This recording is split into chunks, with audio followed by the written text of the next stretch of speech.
Hello, this is Melissa in Canada, here to talk about more books in my Jane Austen collection. Today I'd like to talk about what I refer to as Jane Austen adjacent fiction, which is what I named the YouTube channel for. And by adjacent fiction, what I mean is works that Austen has referred to in her works. Let's start with the most high profile and obvious, The Mysteries of Udolpho by Anne Radcliffe. Austen readers know that this is the book that Catherine Morland is reading in Jane Austen's novel Northanger Abbey. Udolpho was originally published in 1794, and what I have here is a World Classics edition from 1980. I had actually never seen a copy of this in the wild, and I recently picked this up at a thrift store. If you've ever seen a picture of the first edition of Udolpho, you'll see that it is a very long book. It is published in 4 volumes. So to get that 4-volume book into a mass market paperback at a reasonable size, the font here is actually very small. Right next to it on the shelf, I saw Fanny Burney's Evelina. This is the World Classics edition, but it's from 1992, so it's younger and in a little bit better shape. The font is a more reasonable size.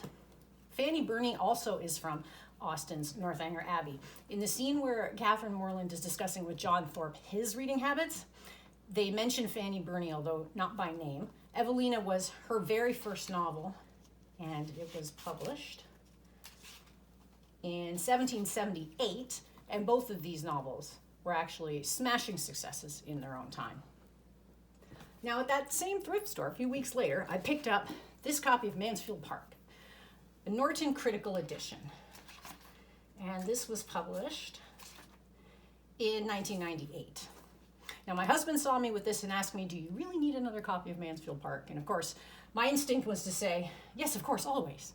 But the truth is that I actually picked this up for a very specific reason. It had something in it I've never seen before. Readers of Austen will know that the play Lover's Vows takes up several chapters of Volume 1 of Mansfield Park as the characters in the novel attempt to rehearse and stage this play. But I had never, ever actually seen the script of this play. And here, one of the additions to this copy of Mansfield Park is the play, Lover's Vows, 1798, Elizabeth Inchbald. Elizabeth Inchbald translated the original German from 1791 and adapted it for English audiences. And for the first time ever, I was able to actually read the entire play, Lover's Vows, which I've never seen before. So this was actually quite a find for me, and I enjoyed reading that. Now, Austen was quite fond of poetry and mentioned several poets in her works, and I have some very old volumes of poetry here. 2 of these belong to my husband, but he tells me that under Canadian law, since we're married, they now belong to me too. In the fragment Sanditon, Charlotte Haywood has a conversation with Sir Edward Denham about poetry, and 2 of the authors that are mentioned are Walter Scott, later Sir Walter Scott, and Robert Burns.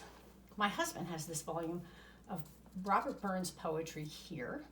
This is one of the oldest volumes in our house, and it is Robert Burns, published in Boston in 1856. You can see here's the poetical works of Robert Burns, and the frontispiece tissue paper is still here in the book, and here's a portrait of Robert Burns. Robert Burns died in 1796, just before Austen would have been 21, so he was contemporary with her. This is quite a lovely cover on this. I'm very glad to have that. Austen was incredibly fond of poetry of Sir Walter Scott, and she mentions him not only in Sanditon, but he also comes up in the conversation about poetry that is between Anne Elliot and Captain Benwick in Persuasion as well. She also mentions him in her letters. What we have here is the Chandos Classics edition of the poetical works of Sir Walter Scott.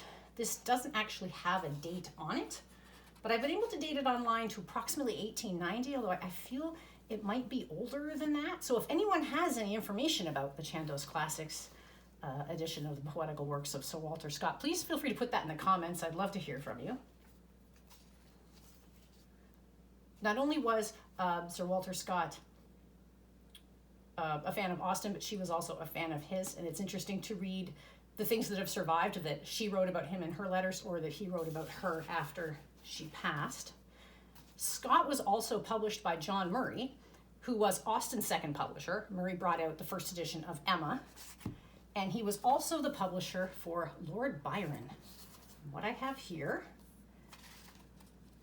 is the Poems and Dramas of Lord Byron. This actually is published in black and red ink and is quite stunning. And I've been able to date this collection as appearing somewhere between 1886 and 1919. So it is at least 100 years old and in surprisingly very good condition. This little stamp, I'm not sure if you can see her, but it says Astor edition, and that's how I was able to date this collection. If anyone has any further information on this, particularly more along the lines of when it would have been published, I would love to hear from you in the comments. But Byron is also, the poetry of Lord Byron is also mentioned in the conversation between Anne Elliot and Captain Benwick in Persuasion as well. This one is from New York, again, probably around 1919.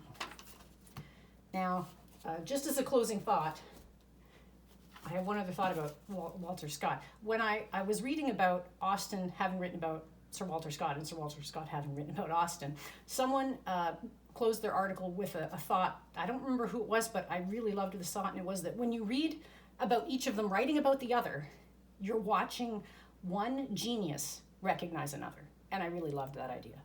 Thank you very much.